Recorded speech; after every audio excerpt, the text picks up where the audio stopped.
Good evening, everyone. Welcome back to Ocassia Island Gateway to All Things Geek. I'm your host, Cal, and also just a quick word. Thanks to our new editor, whose work we will be seeing soon, Robin. Big thanks to her and all the lovely graphics and stuff she's done for us, which we haven't seen yet at the time of doing this, but we know she's going to knock it out the park for us. So Big thanks to Robin. So I will quickly go around the team, and as always, I go in order of experience from least to... I don't know how to rank you other three guys, but anyway, Eileen, welcome back for your second. Hi, thank you for having me. No bad. And I'll just go, Graham, what's happening with you? Lots, but nothing worth bringing to podcast, and looking forward to this tonight. Right. And I'll go, Elena, what's happening with you? Well, I'm ready to be optimistic and positive about this season. Yes. This is going to be interesting tonight. We know this already. There is a schism in the team tonight. So, Rhiannon, welcome back. It feels like it's been forever since. It does feel like it's been forever. I don't know why, but also, if I go last, does that mean I'm like basically the furniture now? Like, does that? It's like, as far as the Buffy podcast is concerned, I am simply part of the crew, part of the ship. You know? In Ocas terms, you're the battle-hardened veteran. It's apparently so, but it is an absolute joy to be back. Joy to be chatting with my favourite Scoobs and to be chatting with our newest Scoob, Eileen. This is going to be great. Always nice to have new layers to the conversation. And as Elena rightly pointed out, season 4 feels like it's going to be a little bit varied with what we all have to say. So, and you realize because I've given you a rank of veteran, you can just, if you're disagreeing with someone, you can just say, pull rank. You don't know. Nice. You weren't there. You weren't there.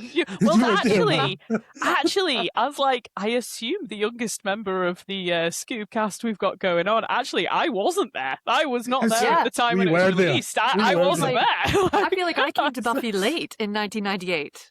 Yeah, I was really, I didn't. Basically just born by then. Like, I'd only been on the Earth a couple of years. Appreciate that. So, anytime. I was like, I'm in university. I'm too old to watch a teenager's show. And then all my friends were like, it's actually good. Just watch it. It's actually the best. Yeah, that's fair. We all come to it at at whatever time we do is the right time. That is true. You know. Yeah. Exactly. And we keep coming back. And we keep coming back. Repeat. Can we technically borrow the Bane quote here? You merely adopted it. We were born in it. Yeah, exactly. Molded by it. Yeah. I could do that with a pint glass, you know, and you kind of pretend to be Bane into a pint glass. Yep. Yeah, it's a great... Anyway, it's a completely different with that, it's my pleasure to hand over to our, I don't know, master of ceremonies or watcher, whatever, for tonight. Elena, the floor is yours now. Thank you.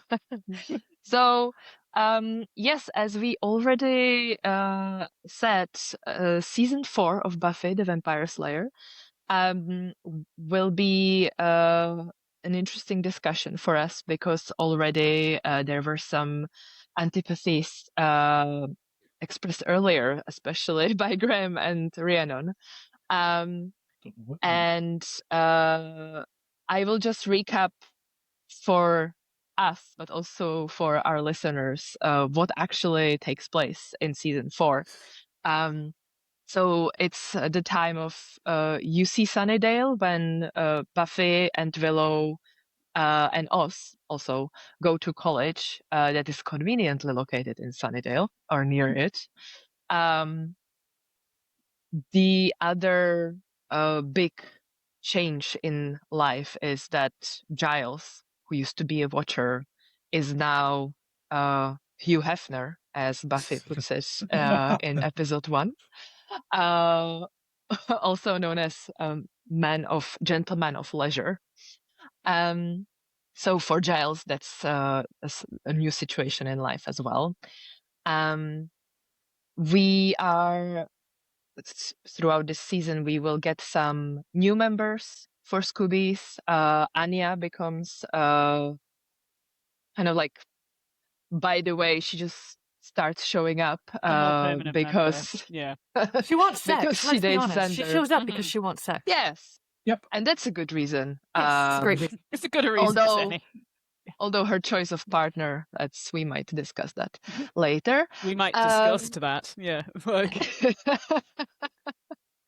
And we will say goodbye to us halfway through, but welcome Tara. Yeah. I'm like Ember. Yeah. Close enough. We're there. We're with you. Tara, thank you. So it's a pretty dynamic season in that sense. Right.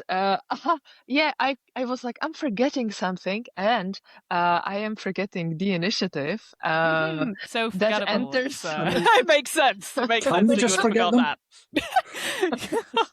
Is that an option? Like, Be a much better season. Spoilers. I mean, that's a question for later. Like, could this season, could it have like happened without the initiative? Like, could we just skip them? But we'll see. So yeah, the initiative and Riley, another like a bit, I guess, more significant love interest for Buffy. Although he won't last past season 5, really. But that's going too much ahead. So I'm just going to say I got a set of DVDs for the entire Buffy the Vampire Slayer, and it was missing season 4 discs. oh no. So the previous owner, were they just so upset that they threw Graham, it did away? you buy it off Graham? That's the question.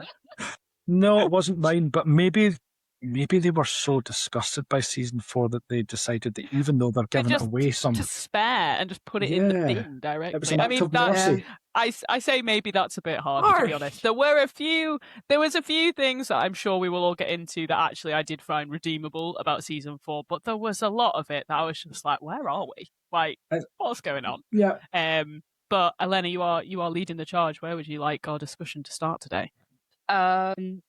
Yeah, well, of course, to be fair, I wanted to say maybe they just left the season 4, so they kept it and they sold the rest. In any case, yes, exactly. In any case, we usually start by saying what was our favorite episode. So let's go for the positive, and maybe I would start with Eileen actually, because it's my impression from so far what I know that you are pretty happy with this season. More so than the rest of you, apparently. I have some negative things to say about it for sure, but my overall impression was like, oh, I forgot how good the show is. Because you've all just watched 1, 2, and 3, haven't you?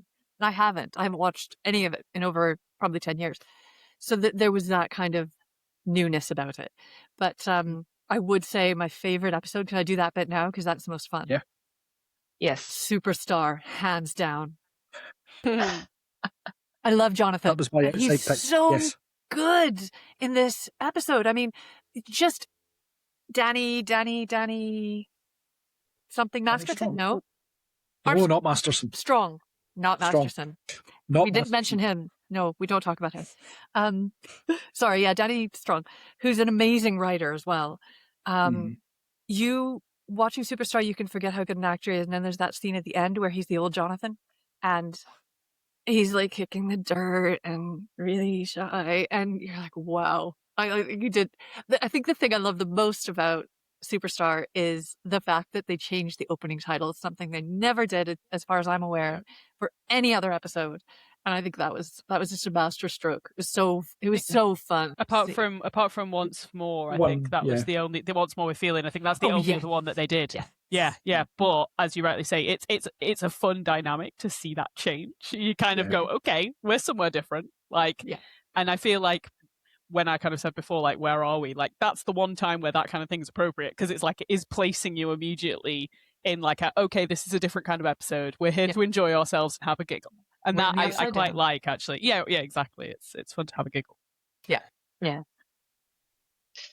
That's I actually enjoyed that episode as well. And it's definitely also one. I mean, I have rewatched the season, but it's the one that you really remember. Like, I'm surprised. Like, I've watched Buffy so many times, and still there will be episodes that I'm like, oh yeah, right.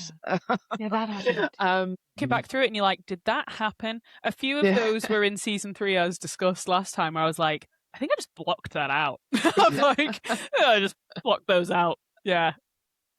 No, Superstar, like I enjoyed that one as well. The one thing that I find upsetting as time progresses and it goes into category things that didn't age well are the twins that Jonathan is basically through magic sexually exploiting, and nobody really comments on it. But to be fair, I mean, as horrible as that sounds, I wouldn't expect a show from that time to do that. It was just like another joke of like, of course, he also has multiple lovers. I was going to say, it feels like a gimmick of almost like the James Bond-esque of it, which I also have a lot of issues with James Bond. But it feels like it's meant to be a sort of a Mick take of that. Almost a pastiche of Bond. Yeah, exactly. But I agree. It doesn't make it any better, but it does kind of feel that way. But it's a very small scene, and he only mentions it then at the end when he says the twins moved out, and I'm like, he could have just skipped it, and it would have been perfect. Yeah. Okay, well, Rhiannon, how about your favorite episode? Oh, well, to be honest, I would say that Superstar is definitely up there. I enjoy slice of life stuff. Like, I'm not always just about sort of plot when it comes to these things. I do like the fun in Buffy. There's some of the things that, as we've spoken about before, what I loved most about season 2. There's the kind of the little bits, as you say, that are iconic and actually give the show in other ways the depth that it otherwise wouldn't have. And Jonathan is a recurring character throughout Buffy that I think is actually quite a welcome breeze sometimes. Like, there's some difficult themes that obviously we see with him in the earlier season that we discussed in season 3, and actually then to kind of see his character progress alongside the cast and life is actually I quite like it. Even though obviously his character he learned some things in that episode. I hope he learned some things. But yeah, I would say I feel like if I take Hush away from Graham, he might cry. So it's okay. Take Hush. No, it's fine. It's fine. I tell you what I'll do is I will reference Hush with a personal anecdote, which is when my mother had left me in the care of my aunts as a young child, and she came home and went, "Where's Rhiannon?" And they all went, "Oh, she's like in there." And she went, "Right," and goes to open the living room door, and me, maybe aged, I don't know, 3, is watching Hush on the TV, and apparently in pure kind of Exorcist vibes, turns my head like 180 and just goes, "I like the scary parts." And then she literally goes and like rips me out of there. Unfortunately, it was too late. I did in fact like the scary parts and continue to this day. So clearly a formative thing. But yeah, so I won't go into Hush. That's Graham's. But I will say, as much as there's some things about it that are deeply problematic, I actually find the body swap. Is it from this year's girl into this year's girl? Who are you? Yeah. Quite interesting, because I think, and I always kind of remember, because it's wrong, and actually seeing the different, that sort of when Faith as Buffy says that, she's kind of practicing, she's going, "Because it's wrong," and she's like taking the mick, and it's like, fair enough, because if you had been Faith, you'd be pretty annoyed about this, like you sort of your how you feel you've been treated in life up until this point, and actually right at the end for her to be like, "No, because it's wrong," and to then actually it was interesting how Sarah Michelle Gellar managed to be Faith and be Faith becoming more like Buffy towards the end of the episode. And that, to me, I was like, actually, to take anything else away, I think that really showed a lot of depth for her as an actor. Like, it was actually really interesting, I think. Obviously, there's some seriously messed up stuff that Faith does whilst in Buffy's body that is truly traumatizing.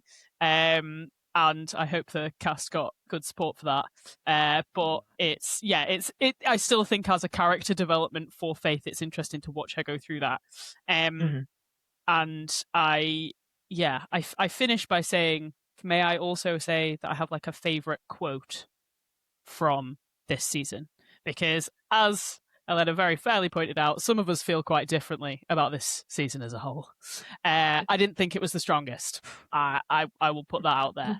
But what I did like was, I think it was Goodbye Iowa in episode 14, when Buffy turns around to Maggie Walsh. Again, it's odd. It feels like two very different seasons at times. Like two things are happening at once. But when she says, if you think that's enough to kill me, you really don't know what a Slayer is. Yeah. And I'm like, and believe me, you are going to find out. And you're just like, yes. And at that moment, it feels like, baby, we're back. We are so back. She does that general Buffy thing when she gets a chance to really step into it. And she did a lot in season 4. She was very decisive, had good ideas, and told people what to do. And I loved it. Yeah. She's like, believe me when I say you're going to find out. I'm like, so yeah, that's my summary of the things that I thought were good and interesting. I really want to talk about Hush, but Graham, please. No, please. Best episode. Let's share it, because that's what the show's all about. It's about sharing what's good and what's not so good. Hush is probably top 2 episodes of Buffy, top 5 episodes of TV of all time for me. It's I hear that. Utterly phenomenal from start to finish. You've got the character design of the gentleman. You've got the whole kind of creepy, almost fairy tale lore behind it. It's Doug Jones, right? He's at least one of the gentlemen. Whenever there's a close up of just one, it's him. They're all that makes a lot of sense. I feel like actually maybe I did know that, but it does make a lot of sense. He's very talented. I just want to that man, how he's not got an Oscar yet for some incredible work he's done. He's been in so many the amount just to go on, when he's in Pan's Labyrinth, that's him speaking all the Spanish lines, and he can't speak Spanish. Yeah, he learned it all phonetic, but it doesn't sound phonetic. So I had to go off, like, he's done so much incredible work behind masks and that. Yeah. And he's never got near an Oscar. It's like, I saw an interview about it once where it was like, the most famous man you have never seen. And I was like, it's quite cool. It was like, you've seen me in everything you've ever watched, but you don't know it's me. I'm like, that's kind of cool. But the thing is, when you do know, when you've watched enough Doug Jones, it's almost like the me and Cal do the wrestling show as well. With a lot of the masked guys in that, you can tell who it is because the way they're emoting with their body, and it's very the way they play it, and he's person. Yes, very much the long fingers with Doug Jones. Yeah, which then becomes Pan's Labyrinth. So it's so creepy. Yeah, but Hush is just everything that you want from the show. It's got the creepy bit, which 3-year-old Rhiannon was utterly enamoured with. Loved every second. The rest of us were traumatized by. The 23-year-olds were traumatized by. It's got there's so much humour throughout it, despite no one speaking, which is nice, but very on brand. And just everything about it is fantastic for me. It's just like layer after layer. You're just like, I can't even. It's just great TV. Like, it is. And I like particularly the drawing bit. And it's like, that is just so comical. It's perfect. That's the exact bit I was thinking when I was thinking about the humour. With the projector. And it's with the overhead projector, kids. Yeah. Have you ever seen one of those before, Rhiannon? Do you know what that is? Yes. Yeah. No, don't worry. I was like, it's okay, guys. It's okay. She's safe. No, I have met one of those. Yes. Yeah. The school I went to, we used to use those to obviously project science and words and things onto the whiteboards. Good times. And projector sheets. It's fine. I would fill a million with them, but it is kind of very of the time. And it's funny because I think so many things with Buffy actually still directly translate today because they don't rely on technology for a lot of the things that they do. And I think that's kind of where season 4 falls, because they do start to try and make it a bit like that. And you're like, please don't mess with the method. We've got this down. Like, I like seeing the clunky projector. I like Willow being the first person to say, Google it. Like, it's... I like that. Please don't ruin it. Like, But yes, Hush, perfect. Is Willow the originator of Google as a verb? Did we discuss this I think before? so. Or did I just imagine? She's the first person who said it on TV. Yeah, she's the first person on anyway. TV. Yeah, on TV to say, or to use Google the, it. Yeah. Willow, she's 15. I know. It's a search engine. It's totally very cool. But it's also the bit where, Buffy just immediately assumes that she is the princess. Like, girl, I just love that. She's just like, so how do I get my voice back? Because I am the princess. I'm like, yes, you are. Yeah. I actually thought as well. Sorry, Graham. Sorry, I was just going to say, I think the ending part I almost felt was a little bit of a nod to Rocky Horror as well. Because at the end of the floor show, you've got the bit where, and then she cried out, "Stop!" And it's the way Susan Sarandon plays that or the way Sarah Michelle Gellar does the scream is almost, in hindsight, I mean, it reminds me of that. Noted. Probably is. And that's how we get Tim Curry into this podcast as well, Cal. I know he fits. he could just go anywhere. I would like to see him in the reboot. I like to see him all the time. What can you say? Yep. Yeah, I was just gonna say that the scream at the end is also it's also like satisfying for me as a feminist almost, that there's this like, it's very feminine, like it's kind of it's not like Xena the Warrior Princess kind of scream. It's just really like a young girl screaming. Yeah. And that's what is the powerful Wakes thing everyone that up. that gets rid of these horrors. It's that kind of idea of literally giving people their voice back. This one person's spoken up, and it's like, it has such a wide impact, and actually so much of that could be used as a metaphor. As always, I mean, it's something that Eileen, I think we've spoken about on a couple of episodes, like the metaphors in Buffy. Usually the monsters are just another way of explaining something else in everyday life that we deal with. And I think this is also one of those times. Like, I think it's probably fair to suggest. But yeah. So they're all good. I don't want to say anything bad about Hush, but what is, like, why are they in the lecture theater? And if they're going to be able to use the lecture theater for their Scooby meetings, then why don't they do it more often? Because I guess with Hush, everyone's in their houses and hiding, so they won't know that they've been in and used it, whereas it might be weird if they were using it the rest of the time and Giles doesn't work there. That was always my rationale in my head. Yeah, is it because it's got the projector? Because if they can't speak, they can't communicate, and they need a way to communicate to each other efficiently. Yeah, and there's no school, so... Yeah. I suppose that explains it all. Take my naysaying away. Well done, Clarissa. I think Giles just jumps at any opportunity to go back into his school persona. So really, Probably it's like about his ambition. I think he just wanted to usurp Maggie Walsh. He wanted to be like, yes, I'm going to be in that lecture theater. It's mine. It's not hers. Yeah, definitely. There has to be an element of that. Poor Brenda. Yeah, poor Brenda Walsh. Sad times. So I guess is this the part where we get to talk about the things that we didn't like so much about season 4, or have we? we said everything good now. I'm just. Oh, come on! There's more good. 20 minutes. There's more good. So we will go for like what we didn't like, and then there are like still like topics that were in the season that we will discuss. So that's not all the fuzzy positive stuff. No, there will be more later, I'm sure. Yeah. Plus, another great thing about Hush is it became a meme. Spike giving the 2 fingers.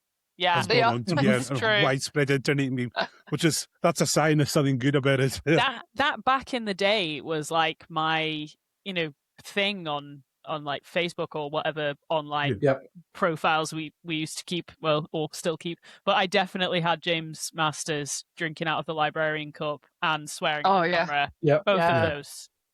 At least once. Sure. I believe I'm right in saying that Hush was the first and possibly only Buffy nominated for an Emmy. It had been quite notably spurned by the establishment and Emmys and stuff like that for He's probably right. full 3 years, and then Hush came along. The only other one not deny the greatness. Indeed. Because as you remember, Elena, that's what Jeff told us. Jeff Pruitt, the stunt coordinator, like he's done so many films and TV, but it's just Buffy and Star Trek are the only two things he goes back to and he can watch and rewatch. I said, but they never get enough credit, these shows. And he said, Me too, Jeff. He said, like, Buffy, especially, he said Buffy especially, how it didn't get any credit. Yeah. And he was on the set and he saw how much care and craft went into that show. I think because at the time it was seen, as Eileen said, as a silly little teenager show. Yeah. By a lot of people, you know, it filled that, I suppose, what the CW would show now. Yeah. I've just checked, and Once More with Feeling later received an Emmy nomination for Outstanding Music Direction. I'm glad to hear it.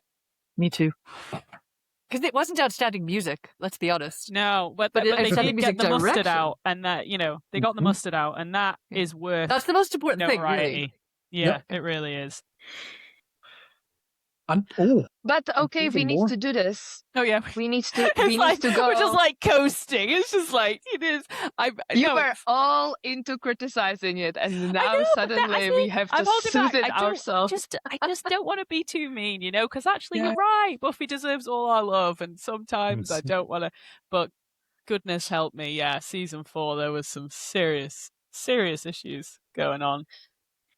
So, can you actually pick one episode as the worst one? And I'll tell you what, Graham, you are chomping at the bit. You go for it. No, I want to. You gave me Hush. I want to give you this. You know exactly which one. That's really kind because I don't know. Okay, let me start. Where as we maybe mean to go on. I just want to say Beer Bad. I feel like the need. Yes. To just pull out there. That is so funny because I was so not looking forward to watching Beer Bad. I was like, oh God, I'm going to have to get through Beer Bad. And then I watched it and I was like, that was actually all right. There was some really, the comic timing, that way that at the in the very final scene, Buffy, like, you know, turns into the car and Xandra has to turn her back again. And just, there was some good stuff in that episode. But there was some bad stuff in that. This is why, you see, Eileen, it's so lovely to have you here so that I just can't get sucked into my own little sort of stick on the hill moment. Like, you're right, as always, there are redeemable features for every episode. I think I'm like a primary school teacher. I'm like, you tried. You really you were trying to do We can see that you were trying so hard. And the problem is that I just think it's just really forced and just there's times when, as I say, I love the slice of life, and I'm a big sort of fighter for the weird little in between episodes and the stuff where we get to just have a laugh and be silly, because I do think that's very important, because Buffy actually does deal with some pretty heavy themes, either through metaphors or very realistically, as we get to see sort of later on. Later on here. So it's one of those where actually, you know, great, but I don't know, something about it just really missed the mark. Can't place it. Sorry, carry on. No, I was just gonna say, like, background for this is that the episode was made with the intention to get funds from the Office of National Drug Control Policy. No So way. if it feels forced to you, I mean, That's hilarious. So they made this episode and they failed to acquire the funds because the committee was like, oh, it's too supernatural. It actually doesn't show real problems with substances and drugs. It doesn't. Yeah. Well, drinking beer does turn me into a Neanderthal to an extent, but not to that extent. Yeah. That is like blown my mind. Look at me. This is like reality in real time. I'm like, my goodness. Yeah. But no, that makes so much sense to me now. So it was basically an update of here's your brain on drugs. Mm-hmm. Yeah. It's Nancy Reagan all over again. Yeah. Oh my goodness. That's yeah, there's also, I feel like just in general, the initiative arc, like what is going on? Like, there was no need for Adam. Well, What? I just, it sounds really bad because obviously we're meant to be talking about this as a discussion, but please, somebody tell me if I am wrong. But no, you're not wrong. You're wrong. And why, as a big bad, right? He's introduced halfway through the season. Yeah. And he's not the final big bad. He's not the final episode. So they already knew he wasn't good enough to be the final episode. Yeah. But the initiative arc, though, on that one, it could have been so fun. Yeah, I don't think they executed it well. But I think that for those of us who are watching Buffy and going, legitimately, okay, let's just imagine for a moment we're actually in this universe and we actually know how powerful Buffy is.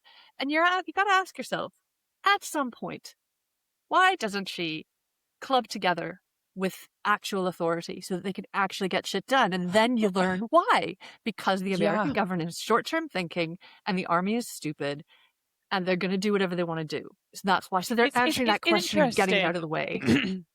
Sorry for me. It's interesting because we do actually see, they know she exists. When we have Sab Marcy in what is it? Is it season 2? Oh, forgive me. Season 1, season 2? It's 1. Yeah, season 1. And so, the men in black know that Buffy exists and they know these things exist. Like, it's not even like a secret. So I'm like, why? Do they? In that episode? I mean, they find out. So you kind of like, if they've spoken to each other, surely there's some kind of but there's a level lot of awareness. There's a lot of right hand not knowing what the left is doing in the American government. And maybe that is real, right? Maybe that's just like people not speaking to each other and fine. Yeah, exactly. But then in the initiative, it's like, I don't know. I feel like actually when Spike got captured and got put in this thing, I remember the first time I went, okay, this could be a bit gritty and this could actually be quite interesting. And then Adam, and I just didn't get it. I think that it's a shame because, as you say, you could have made it. And again, there's similar complaints that I had with the end of Stranger Things, actually. But it's like, why did that all of a sudden stop? But there's like a presence thing, and then there's not, and then why was that real? It felt like a hot mess. I don't know. It was a hot mess. It feels a lot. Yeah, sorry. Great. Anyone else? You guys go ahead. You guys go ahead. I was just gonna say, it feels like they were coming up with the development for the initiative storyline gradually. Because at first you have like no one from the government, and then later this like guy on the video conference is talking to the new person in charge, and then they have even this like weird council where like the background is all black. It's not even an office. It looks like some, it kind of gave me like vibes of Charmed when they had all these elders that were somewhere placed in the universe with the darkness around them. Right at the end, I mean, obviously just to cut out basically all of the middle bit of it, but when they defeated Adam, and you just go, all right, so we've never thought to do that before or after. That's it. And what? Like, it's like, okay, such a good idea. Such a good idea. And you go, okay, let's for imagine, see what you're trying to say, which is Buffy can't do this alone. And maybe this is a build up to the later seasons when we kind of get a drip feed and a feel for the wider sort of Slayer army. Maybe. And then it just kind of goes, actually, no, we could just do it with these 3 people and we could defeat the biggest bad we've ever seen. And then we could move on and just forget about it. And you go like... Yeah. Having said that, though, they do explain the dramatic repercussions of having done that spell, which might explain why they didn't do it again. Yeah. I just felt so weak. I don't know. It's like I kind of just went, okay, maybe, but like... actually, what bugged me about that whole thing was... Willow, Giles, and Xander were in genuine grave danger there. They were actually going to die, right? How did Buffy defeat the first Slayer? She decided not to fight with her and just wake up. Yeah. Like, just all of the writing felt very off, and it kind of felt like you maybe had 3 people who were trying to write different storylines and accidentally got a hold of the same script, and you're just like, I don't get it. So this is my issue with overall with the season. See, when I actually looking at the episodes, just for a quick recap, it seems to be that you get 2, maybe 3 episodes, and then a couple of really bad, like awful. Yeah. And then another couple of good ones, and then awful again from it. Whereas before, I think for me, even season 1, which, you know, it wasn't my favourite, but there was always a level of consistency there with the stories that, and even internally within the universe, there was consistency. So like you're saying there that, you know, she defeated the biggest evil by waking up. I'm not going to fight you. That's not what Buffy does. No.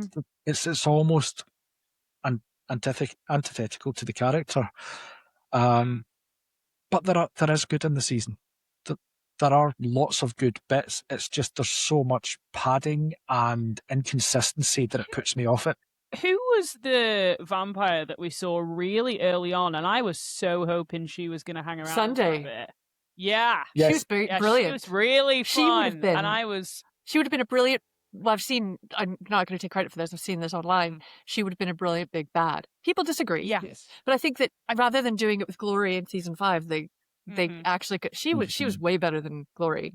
She was so engaging, and I actually really like. You know, we've seen sort of the vampire baddies that were gals. We had Darla, Drew, Harmony to a bit, because Harmony's in this scene as well, and it's like there just wasn't really the opportunity for somewhat. She just felt like she had the moment, and when she turned up, I was like, okay. She could have been a real match for Buffy in the way. Yeah, she really could have been like on a level in ways that we haven't seen before as a dynamic. She was getting into Buffy's head. Yeah, she was really getting into the sort of the sensitivities and things that actually Buffy, when she goes as a freshman, you know, we see it with Parker, the things that she kind of, she lets her guard down. You see it when she starts as a freshman, she's feeling really overwhelmed and she doesn't really know who she is. And then there could have been this girl who's like, oh, and her roommate, that song that will never leave my head and I will never forgive them for it. Like, nobody do it. Don't do it. Don't even talk about it. But like, there's things there that actually are really, you know, an experience. And again, like her and Riley, when the tree grows and they're so wrapped up in each other's everything that, you know, they don't see anyone else. Actually, that was probably the worst episode. Yeah, it was awful. Honest. But like it was and the water. But we all had. I'm assuming we all probably had a housemate like that at some point. Like, there's things there that okay, you know, you could really dig into. And she just felt like the right kind of character to do that, to carry on messing with her. And then it was gone. I think a huge missed opportunity. Yeah. Because the first... Sorry, Graham, let you carry on. I suspect we're going to go the same way here, Cal. But you have the Gem of Amara. Oh, that could have been so much better. That should have been the whole plot for Spike becoming vampire god. Plot. But wait, the whole plot. Spike becomes immortal, and what he would do with that power is like, holy shit, that's such a rich storytelling. But also, like, the fact it's in Angel as well, isn't it? Oh, sorry, Graham. You carry on. You carry on. No. I was going to say, Spike gets that, right? And the first couple of episodes, he is becoming vampire god. You could still have had the initiative. He gets captured by the initiative. Sunday then gets the Gem of Amara. And then Spike, it's the start of his face turn anyway, because it's one of the things about this season. Spike's redemption starts in this season. You could have had you call his it redemption. Start. I call it Spike gets wet. Yep, I'm with Elaine on this. Sorry, I see what you're saying. He stops being...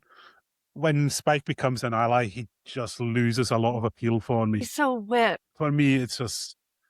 He is better as a villain, but kind of a grey one. But as he becomes friendlier, he just loses... he was always wet. I mean, in Spike's defense, he was always wet. William, like, do you not remember Cecilia? Like, oh my God. Yeah. But that was Cecily.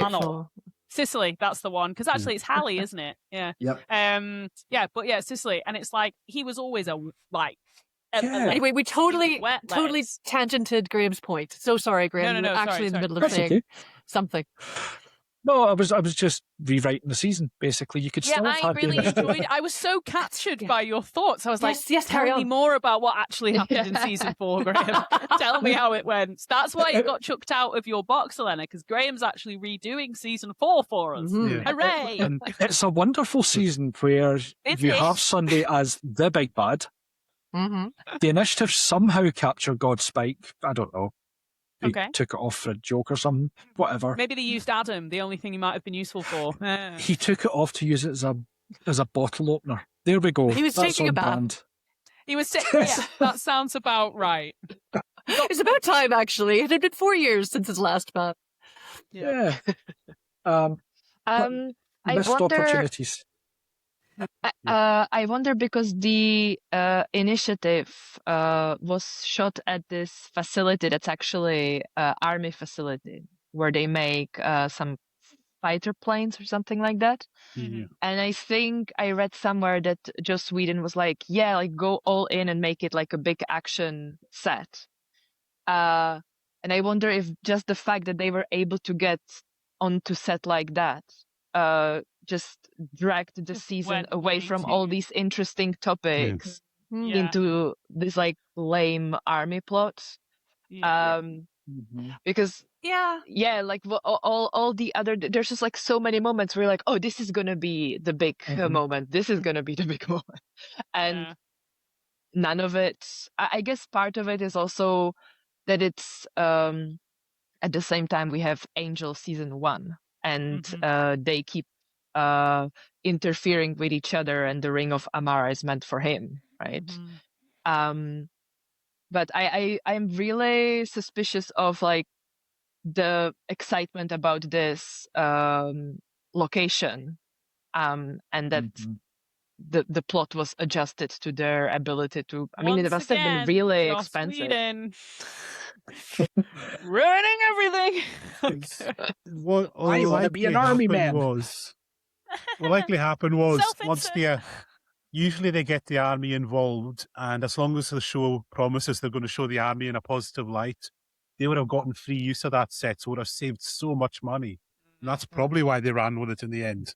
Did it show the army? They don't show the army in a positive light, though. I was gonna say they're so but that's the only stupid.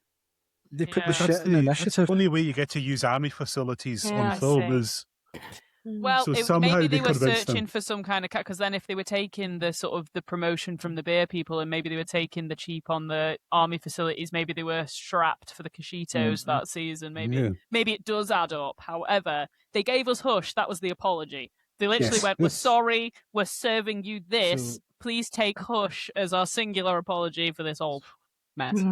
To me and Graham, obviously, everybody else had a lovely time. That's fine. I didn't hate Something Blue either. Okay. Something Blue was clever. What I loved the most about Something Blue was the accidental bumping into Riley while looking at a wedding dress. Yeah. And gushing about her boyfriend, who's like, he's not as old as my last boyfriend. Yeah. And then how convincingly she lies to him the next day. It's like, you thought I was serious about that? I thought that was. I was just kidding. That was so. I like seeing Buffy being a little bit dishonest in real life. It's a little edgy. Yeah. And to your earlier point, Aileen, she really gets more empowered in this season. She does. I mean, early on, she's very insecure about this new phase of her life, but she gets fairly quickly over it.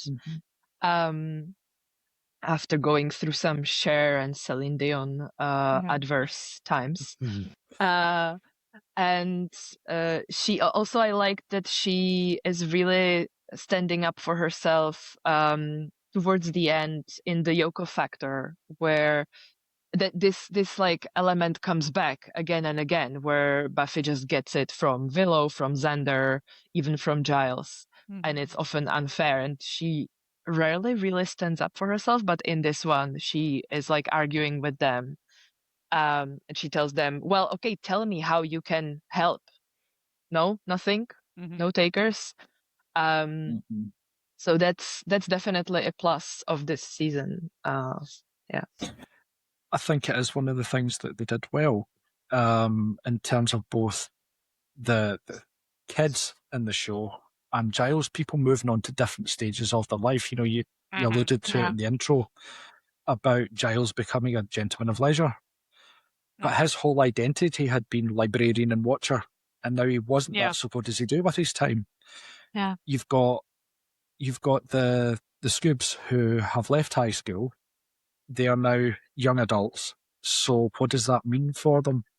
So in a way, you can see why there's maybe a wee bit more things like alcohol, more sexual content, and so on, because it's reflective of the stage they're at in their lives.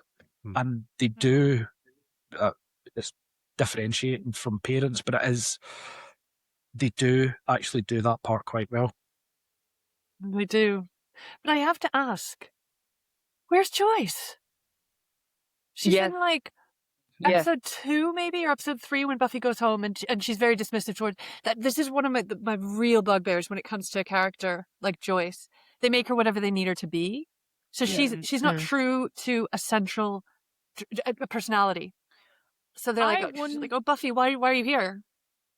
I wonder though, and may I offer a spin on the head, that because often that is like, if we were like as a mother, she is supposed to be basically what anyone needs at any one time, and us as an audience are like experiencing that lens. It's true. When I watched it when I was younger, I was just like, I don't care about her. Yeah, you don't care because when same you go way to I college, treat my mother. Same way she's like, and I wondered at times if, don't get me wrong, it could just be poor writing and poor the rest of it, but I have wondered if actually Joyce is supposed to be palatable to, or like whatever villain, or because there's some parts of Buffy where Joyce is horrific, and you're like, how can we have gone from this person who loves us most in the world to being the person who is like, what?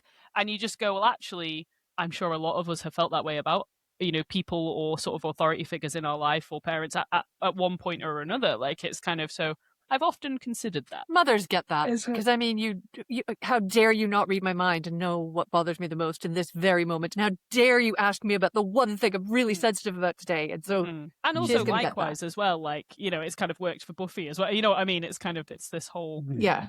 But where is she? I mean, maybe actually, I feel like I've got a memory of hearing sometime that maybe Christine Sutherland had something else going on that year. And that's the only reason I can think that she would only have been in 3 episodes and doesn't meet Riley until the final episode of the season. What's that about?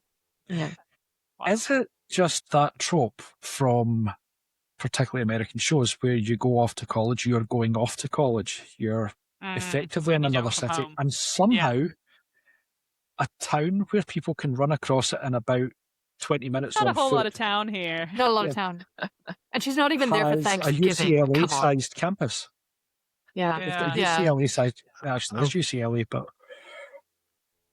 I've often wondered how big Sunnydale actually is. As big as the Red Right needs to be. The map, yeah. There's a massive history museum. There's a big old zoo. It kind of reminds me of like Midsummer Murders for any of those who have seen that before. It's a bit like Midsummer. How many churches with bell ringers who are murderous and have problems are there in a sort of, you know, maybe 20-mile radius? It can't have as many churches as stored away anyway. Yeah, well, you go. But it's there's a lot of inconsistencies. Yeah, and I think there's a lot of just.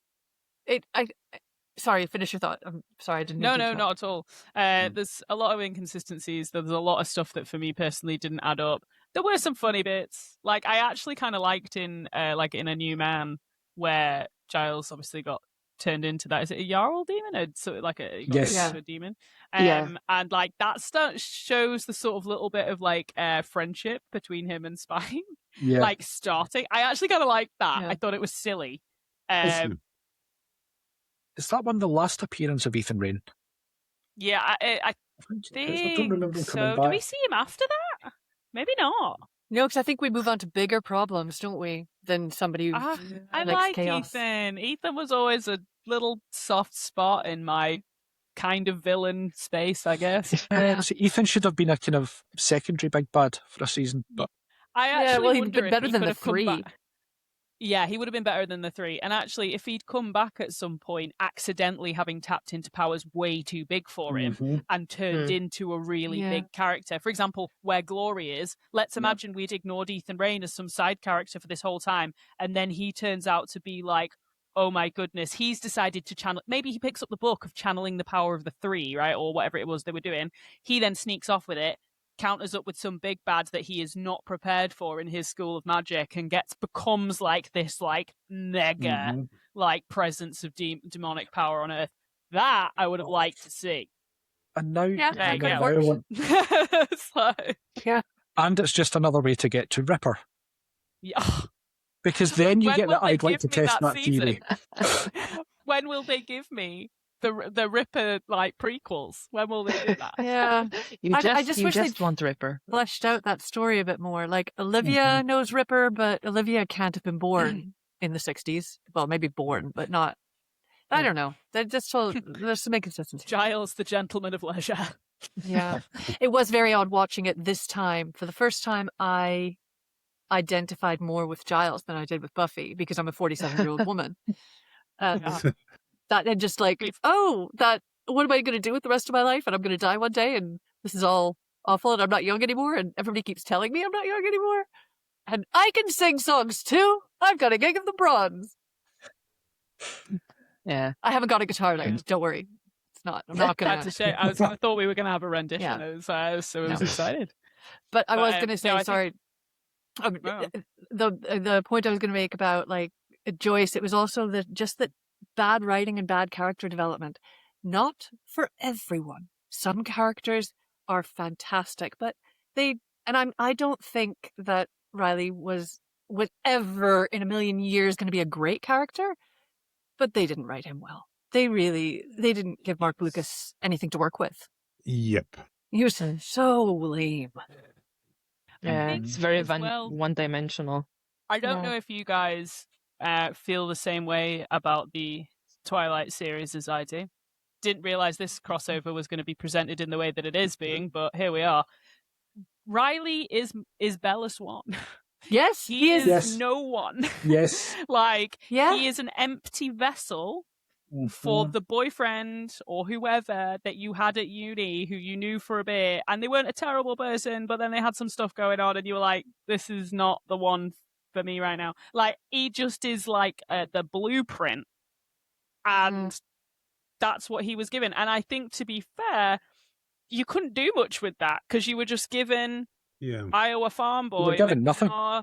Nothing. It's like, hope you're hungry for nothing. Like, that's literally, So is I do he feel even bad for really a psychology grad student? I mean, exactly. He doesn't come across. We never talk about like his career prospects after leaving the army. Well, I guess I could go into research. Yeah, like I go into research, or like, actually, I'm going to go on this Black Ops mission, and actually becoming a psych major wasn't important to me at all. Haha. And you're like, huh? I mean, I don't like that. To me, seems like a odd choice that would have at least warranted a discussion. It almost seems that character is like vengeance on the this figure of this like ideal good guy. Yeah, 100%. It's like you either can have Xander, or, by the way, for me, like one of the worst things on this season was Forrest's comment on Forrest. Buffy. Especially like the episode The Initiative, where they comment on like who's attractive and who's mattressable. I don't think even the sexism of late 90s and early 2000s can excuse that. Like, that's just disgusting. And nobody comments on it. That's the problem. Like, nobody says, Jesus, what are you saying? What are you saying? He literally says how nice and young and nubile they are, doesn't he? He does. And what age are these guys supposed to be? They look like they're in their 30s. 25? But they're meant to be 20s, I think. If you're a graduate, you're 24, right? Yeah. I don't know how it works in the American system, but either way, it's foul. It is foul. And that comment, 17. you know, when they have that conversation with Parker, and they're asking, when Riley's realizing he likes Buffy, and Parker says, oh, you know, how can you tell the difference between a freshman and a toilet seat? The toilet seat doesn't follow you around all day. And it's such an out of character, even for Parker. It's out of, it comes out of nowhere. It's only a reason for Riley to punch him. Riley punches him. Fraser says, oh, come on, you've heard me say way grosser things than that. And you're like, what? But why though? What could no. What? And if he has heard you say worse things than that, why are is you he friends? talking to you? Yeah, why are you friends? Like, what? Yeah. I just, it's just one of those things where it's like, God. Can we add so much Graham's? Can we add another storyline to Graham's rewrite? Graham, take notes. Yes. Riley, because he's the good guy, but it's that blueprint of good guy. Bella Swan. Do you know what happens with the blueprint of a good guy? He becomes bad. He becomes, because he's not strong enough to stand up for anything. No.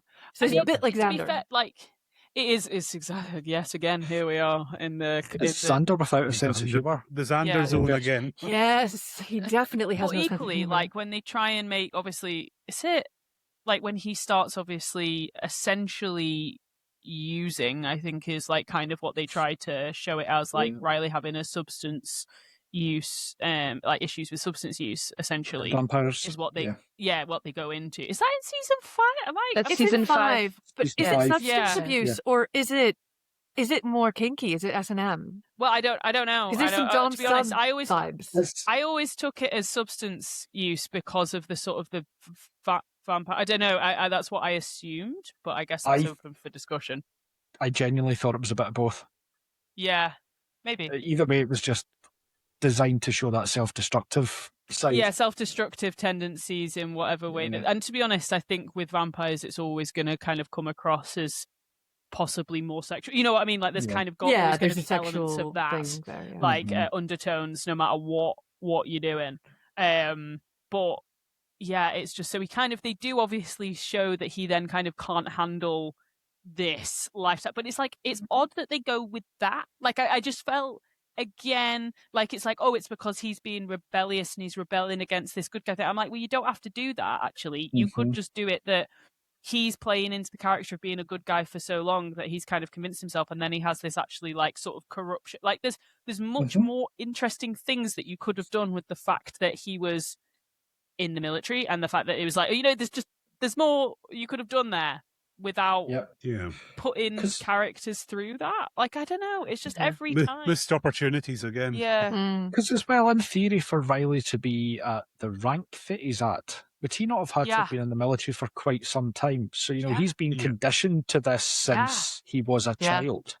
Yeah. Well, yeah. There's the part he rebels against. Yeah. And it's like, why did you pick that? It didn't. I actually kind of like that they picked that, though. I like that they went somewhere, I think, darker than monsters. Darker than... I don't know about anything, forgive me, but being like a trained paid killer, to me, feels pretty dark. That's just... As a military, that's like a profession. It's just a profession that has a grey moral area, but to need something and for it to be something that's so... it's actually quite... It's dirty. It's not dirty in a good way. It's a weakness, and it's sort of it's something that's rotting inside of you. That need, I think. I don't know if that's how I necessarily feel about it, but that's just because of the way in my head it's portrayed as like substance use and people engaging in exploitation of sex work or with sex workers. That's not how I feel about that. So I think that's maybe why I engage with it slightly differently. Maybe, yeah. But to me, I think there just could have been, as Grace said, more about him rebelling against the institution that he's been in and kind of maybe losing himself in that aspect of it and maybe going a little bit too cold killer on some stuff. Like that would have been an interesting thing because it would show the balance that Buffy constantly has to run in her life. You know what I mean? Like, I think you could have seen we see them fighting against each other and him getting his ass handed to him. Like, we could have seen parallels with them on a very real level of who is, she also essentially does this job, but not for money. And, it's like, I think we could have seen more interesting parallels than necessarily that plotline. Is there almost a quasi-religious allegory with the initiative as well then? Effectively, these boys have been raised in it to perform this specific task. But, well, it's certainly culty. Yeah. It's family. Yeah. I mean, they refer to themselves as family a couple of times. You do? So, yeah. You don't feel it, though, do you? Like, I would kick Forrest out of my family. Big time. Yeah. Big time. And Maggie Walsh. I was just going to say, a problem I had with the initiative, there was no chemistry between any of them. You couldn't believe they respected each other professionly or glazed as friends, as superior. They were all just blank. Like, I didn't get blank blueprints. Blank blueprints. And it feels like actually there, right at the end where Forrest, when he's kind of had his adaptions, is like, actually, I am the super evil. Like, it was a bit like, we could have felt something about you. Yeah. And we don't. Like, we could have, we could have felt compelled by some kind of backstory that the amount of screen time you've had, we should have seen. And I feel nothing about this. And even then, as you say, you know, Maggie Walsh being Adam's mother, like, we could have made this way weirder, man. Like, we could have made this very, you know, maybe Maggie Walsh was actually his mom, and that's why he was doing a side thing. And maybe it was like, you could have even done that and made it something that she is like, there was a reason why he was so invested in this beyond the point that was normal. And then you could have had Joyce come in, and you could have, you know, you could have seen things, and I saw and felt nothing. But you know who did a good job though, and who was kind of wasted, was Graham. He was way better than Forrest. He had actual empathy in his face. Graham is great. We Everything love him so much. he did well. Especially that line in Superstar when they bring Jonathan in as a consultant and he leans over to Riley and he's like, "Spent time they brought in the big guns." Yeah, that could have been. It was a great line, Graham. Well done. It's really well played. On behalf of all Grahams, yeah, yes, you'll take it. All the Grahams are apart from Linehan, he's been excommunicated. Yeah. But no, I also would like to say, because obviously this is where we first meet Tara, and I feel like that does need a little bit of attention, because watching, aside from all of the initiative stuff that we would do differently, we would change and adapt. Actually, some things I maybe wouldn't change and adapt is Oz leaving, and like Oz leaving. I don't know how much I cried. I think I cried for a week. I think I might cry longer than a week. I think I felt very invested in there. You're still crying. Some say if you listen hard enough, I am still crying, because like it was such, you know, you didn't see that necessarily coming. And that was to watch Willow go through that, to watch her come home and him be gone is like so traumatic and awful for her to have gone through. And then to watch her and Tara so gently pick up the pieces into what is probably one of, like, to me personally, one of the most special relationships I ever saw portrayed on TV growing up. As I think I'm sure I've said on here before, but as like an open bisexual woman, like that is something that was like very important to me. And actually, like, you know, so I would like to say, amongst all of the terrible things in season 4, I was very grateful to see Tara, and I was grateful to see that she was the one person that knew that Buffy wasn't Buffy. And she had been listening and paying attention, and she cared. And when Faith essentially was being awful, she was like, "You're not Buffy." And she didn't take it to heart. She didn't go, you know what I mean? She didn't think, "Oh my God, Buffy's just been the most horrendous person, said the most awful things to me." Like, she didn't do that. She went, "That's not Buffy." And that was pretty beautiful. She and Buffy, they will have these moments recurring in further seasons where just Tara is almost like extra level, like more mature than all her other friends, than everyone else. And I wish they would have had time in a way to develop that a little bit more, because actually the things that we did see between them there was just so lovely. And Buffy so rarely actually had her best friends in her corner as she deserved, that you know, Tara was that. And I've also got to think Tara and Willow's got to be one of the first queer woman relationships on TV that wasn't done for male titillation, basically. Because there's an awful habit of them doing that. They snuck it in as extreme. They managed to sneak it in. But it's again. But I kind of have to forgive them because they both looked so sexy. I mean, I'm sorry, but also Joss. I'm just God. I think that is an interesting point of view, and I agree that Joss should be cancelled. But without Joss, none of the rest of it exists. We wrestled with this. So we've talked about. I'm sure you have. We are going to do an episode of called "We Have to Talk About Joss." Shall I get out the little projector with all of my drawings and and then we stabbing to the heart. I'm kidding, Joss Whedon. Obviously, if you ever listen to these, we should all. It's not what I mean, but it's just the self-insert stuff is sometimes is quite painful. It is bad, but I think it's the best thing to do is to take James Marsters' kind of line, which is like, there's a good version of everyone. You know, we're all trying to be our best selves a lot of the time, and sometimes we're not our best selves, and sometimes Joss isn't his best self. I don't know. That was a clever answer. Well done. That was very nice. On a tangent, but leading from that, Isn't James Marsters just like the nicest human being that ever existed in terms of how he Pretty sure deals he with the might be. fandom, everything round about it? Can we get him for Yes, the he Seems like, is. to all accounts, Yeah. seems like a pretty decent person. It's like being involved in Ocon, and we hear, words filtering from other conventions. We do, and they have said this. He is a nightmare at conventions in the best possible way, because every fan that goes in the autograph queue or the photograph, he wants to sit and talk with them for hours about their life story. Like, and if anyone comes up, can you do this as Spike? And he will just do it without thinking. And it's like, and this is why they wanted us to hate him, which we will come to soon. Just as a side note, James, if you're listening to this, please come on the show. Oh, please come on the show. James, please come on the show. Chat for as long as you like. I promise, we literally chat. We will just sit here for an hour and listen. Yeah. And we think you're wonderful. Yeah. And we thank you daily for your contributions to our joy and happiness. Thank you so much. I think nearly every woman involved with Ocast and Ocon will be scrambling to be on that show. I think. Come on, Asma. Right at the I was going to say, and Graham. And Graham. I was saying Graham. No, but Graham, we would want to be, but they'll just push us out of the way to be James for that. I think.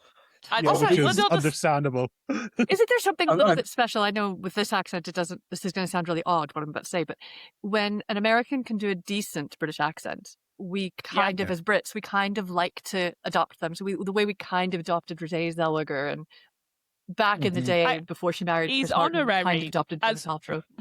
Randy Giles has been honorarily, adopted. Randy Giles, he's an honorary member. As would suggest. Yeah. Yes. Back to characters from this season who we felt a lot for. Tara, like you said, it's wonderful. I think one of the things with the Tara and Willow thing is that they just showed two people falling in love who happen to be the same gender. Yeah. Are you, Graham? You're going to make me cry. It's so true. It's so. But to me, that's how it was written. Which for all the Whedon bad, this is Whedon possibly his best when he does things like this.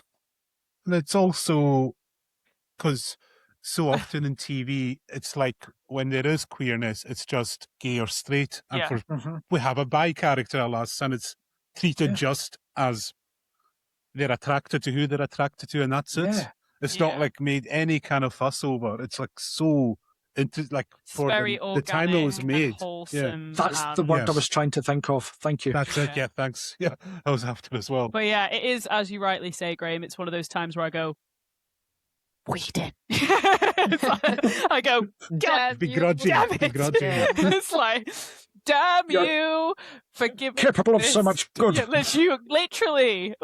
Maybe he's just chaotic neutral. Who knows? Next time we do. Yeah, next time. Doofenshmirtz or whatever. Dinkelberg. Yeah, Dinkelberg. Yeah, no. Yes. So I absolutely agree, Graham. I think it's one of those things where you watch it and you just go, this is just two people who found themselves in a place in a time where they were exactly what each other needed, and they were what brought each other joy and comfort. And actually that was shown in a really lovely way. Yeah, it's real nice. Real nice. There is, sorry, Elaine, if I'm taking it, but the whole Veruca and Oz thing. I wonder what you guys think. That's how I felt it. It was so nice. So nice, and you have to bring that up. Yes, it's season 4 after all. We've got to. Yeah. She was great character though. And she was so good. She had so much charisma. So much charisma, and it's like, I don't ever want to shoot another gal down, but also Veruca. Like I was like, no. And she was so much riz. And what's that name about? I've got to ask. I know. It doesn't work. It doesn't. It's weird. I don't know. It makes me think exactly how I feel about her. So I do have to ask though, what they did with Veruca. Because it was self-defense, but they killed a human being. Yeah, they did. Yeah, and it didn't explain. there were like multiple things in that storyline Also, like Willow just going straight to cursing him and having only hate and that invoking wasn't believable. Satan. It To just me, didn't that make was too sense. much. Like, I do like this, like, Having had my Willow. heart broken, though, kind of believe it. I mean, especially after what Willow did with Xander, that she basically cheated on us. Yeah. And even though it wasn't just sexual felt in like their case, too much. It was over a much longer term. It was very deliberate, her and Xander. And very deeply emotional. Yeah. And I just didn't really believe it, I think. No. And I didn't know if, again, it was another one of these mechanisms to tell a story they wanted to tell, rather than thinking of the characters it actually involved, a which plot device, happened a few times. Yeah, it's like it's happened a few times. Like, so. Yeah. Is it really just trying to highlight that for all the maturity and the trying to be grown-ups, that ultimately Willow was still quite immature at that point? Yeah. And they're telling it through a very clunky story of, we went to college as a couple. My boyfriend's now found someone who's exactly like him in every sort of way. It was very forced and clunky, but I can kind of see the story they were trying to tell. It just wasn't. It was very relatable for anybody who went to university with a boyfriend. Because they're guaranteed that relationship didn't last through university for most people and into a happy marriage. I mean, come on. Yeah, it's just I wish they had taken more care with that, because Willow being insecure and then that showing up in her use of magic is very important. It's actually storyline later. Yeah, really important. It is, isn't it? And here it's just unnecessarily, dark. She's like being really like immoral character in that moment. If she were cursing Veruca, that would be different, but it's just turning against Oz like that is. Yeah. But is it foreshadowing? Is it telling us? Yes. Basically saying right off the bat, Willow is not grounded enough for the forces that she's capable of reaching. She's not responsible enough to use this level of magic. What is it that makes her grounded and responsible? Is Tara. It's Tara, yeah. Yeah.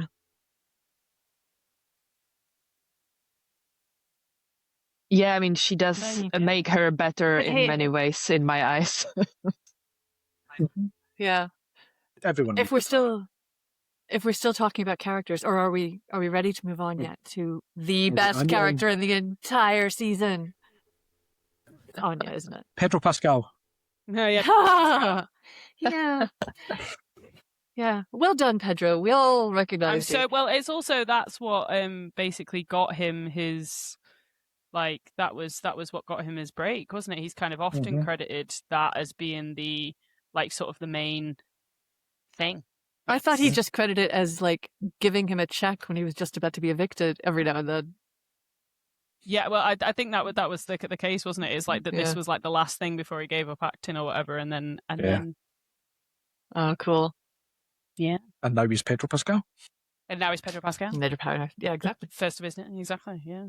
And Anya is fantastic. Yes, I'm really glad that we get to start seeing more of her. Yeah. Because I think all of the Buffy writers are so good at witty repartee, and they've just found this vehicle to put it all into, like 100% of the time, but it's not vapid. It's not two-dimensional. It's there's a real infancy about her, not an immaturity, but like I don't understand this world or any of you people.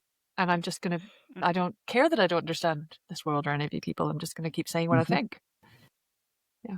Yeah, I do love her. Hilarious. I think she is wonderful. And we see so much more of her as the seasons go on from here, and I'm so happy about it. She makes Xander more bearable. Yeah, she does. By quite a long way. But yeah, and also we will come to sort of more about them in season 5, I have no doubt, because actually some pretty key episodes for them are some of my, as we've pointed out, sort of like iconic episodes of Buffy that I just don't forget. Season 5 is full of them. And Anya has such an interesting arc, doesn't she? We shouldn't talk about the future too much, but they give her a lot, which is great. But I think that season 4 Anya is my favorite Anya because of that. What's the word I'm looking for? It's not innocence exactly, but It's none the of that bad newness stuff of has everything happened for yet. her. Yeah, it's new, and there's nothing really Everything's dark new. about her. Yeah. Yeah. Well, and she comes from a I'll very keep my favourite Anya moments. yeah. So what's your favorite Anya moment, Graham? No, I was going to say I'll keep my favourite Anya moment for a future episode. Okay.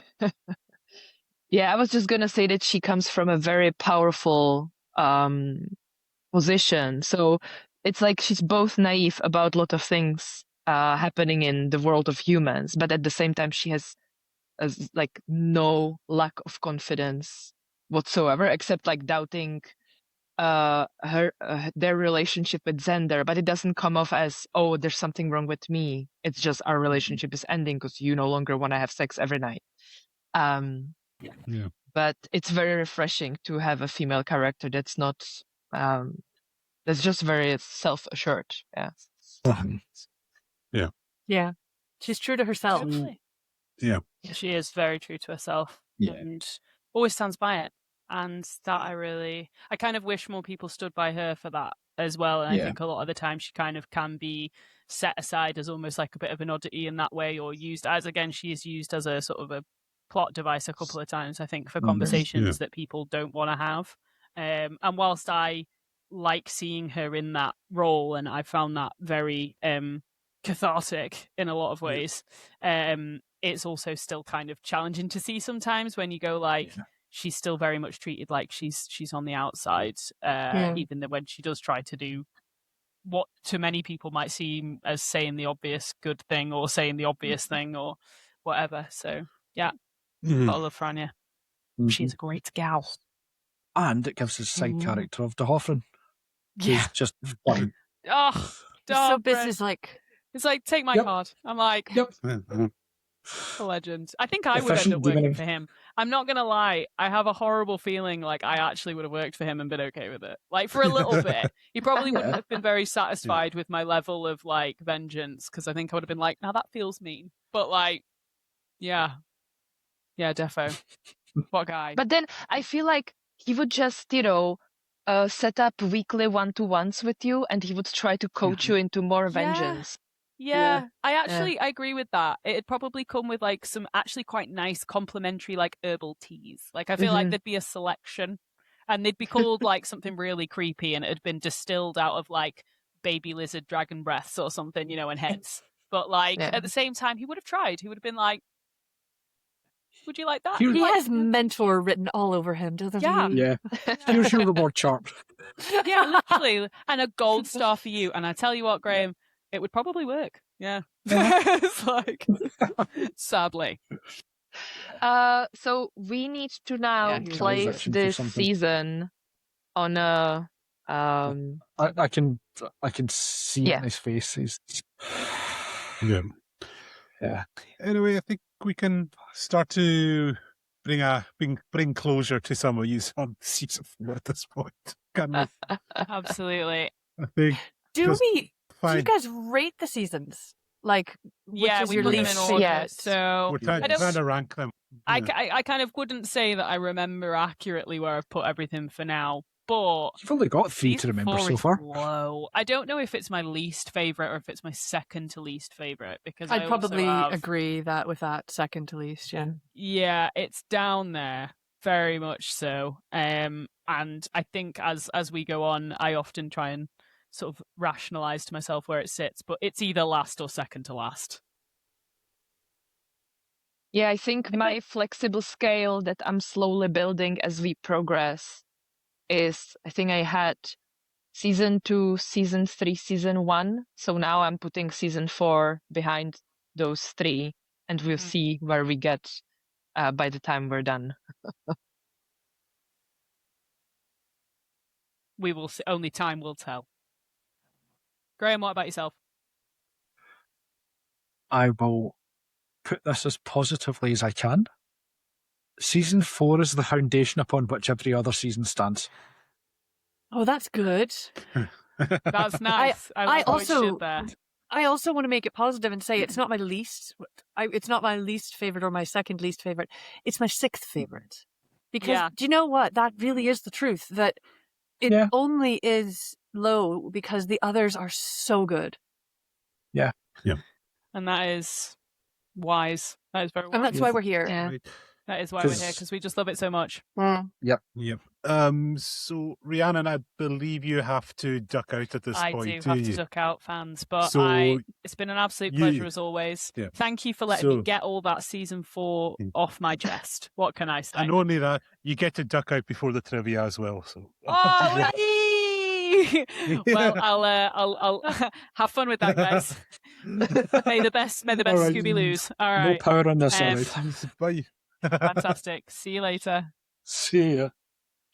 So yeah, it's the traditional cast trivia quiz. Are you guys ready for your season 4 trivia to be tested? Ready. Yeah, ready. let's just presume we're getting 1 out of 10 because that's the average. Okay, and it's Pedro Pascal. 1. Oh, do we shout them out or do we raise our hands? Or Just shout them out. Just shout them out. All right. Number 1. What is the name of the demon whose blood causes Buffy and Riley to become hypercharged in a new man?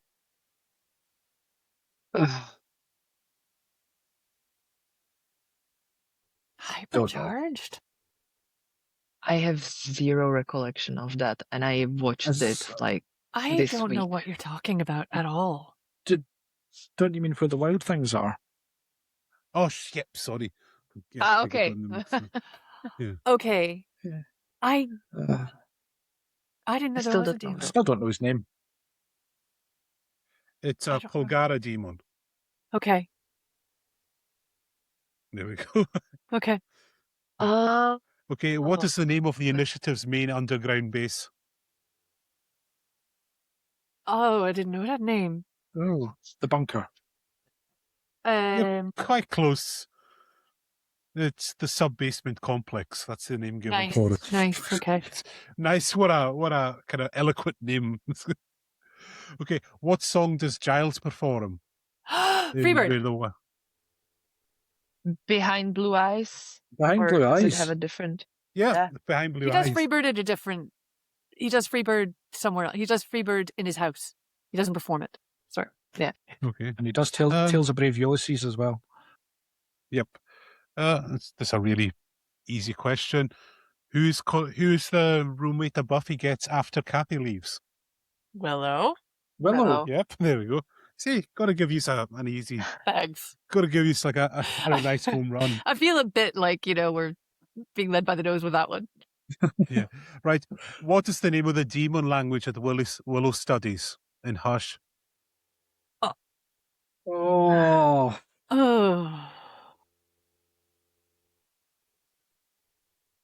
I didn't know there was a demon because it was a fairy tale in Hush. It wasn't demon. Mm-hmm. Yeah, but there was a language she was looking at. Yeah.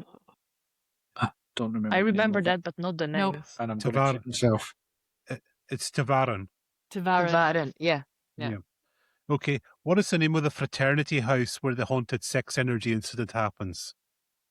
It starts with an H. No. It doesn't? Delta Phi Kappa. No. No. It doesn't start with an H? No. We didn't go to Lowell. that party. Lowell House. Lowell. What is the name of the initiative doctor that performs Riley's medical checkups? Oh. It's something like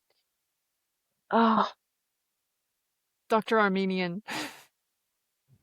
No, it's like some name. I remember hearing it thinking Dr. Armin Shimmer.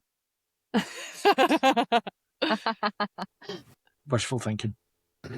Oh, we forgot to mention how great it was to see him again. Yeah. Yes. Dr. Angelman. Oh yeah, Angelman. That's why when I heard the name, I was like, that's oh a no, good it's one. Engelman. Engelman. Sorry. Yeah. Sorry. What's the name of the spell Willow attempts in Something Blue that goes wrong? What spell is she?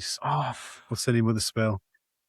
It starts with an R, and it's to do with getting everything she wants. Does it start with an R? No. No, but it is to do with getting everything she wants. Nope. It's I speak it's a in certain it. time. It's a type or the type of spell she's using. I think is a better way to describe it. It's like not enhancement, but just okay. It's a truth-seeking spell, basically. okay. Just a truth-seeking. Yeah. Again. Okay. What is the name of the demon who steals Giles's voice? Fjarl. Fjarl. Oh, voice. Correct. Or face. Yeah. Is it voice? Is it steal his voice? He has his voice, but he's still speaking Fjarl. What is the name of the military operation that attempts to kill Adam?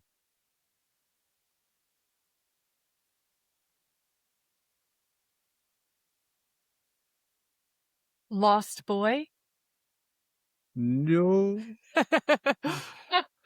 Graham, want to give it a shot? No, not really.